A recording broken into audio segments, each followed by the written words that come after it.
أعوذ بالله من الشيطان الرجيم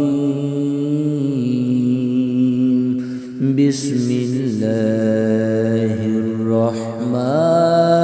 الرحيم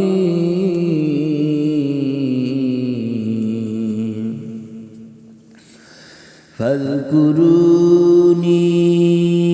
يذكركم واشكروني ولا تكفرون يا أيها الذين آمنوا استعينوا بالصبر والصلاة إن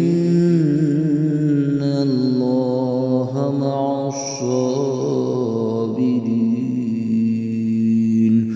ولا تقولوا لمن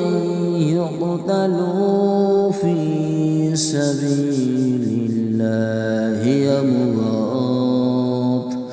بل أحياء ولكن لا تشعرون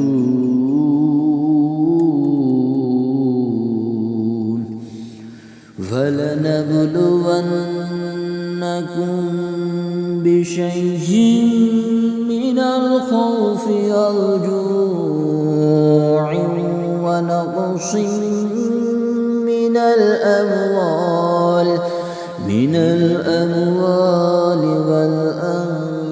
والأنفس والثمرات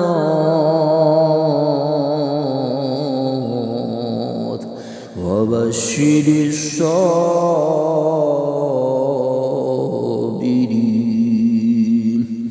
الذين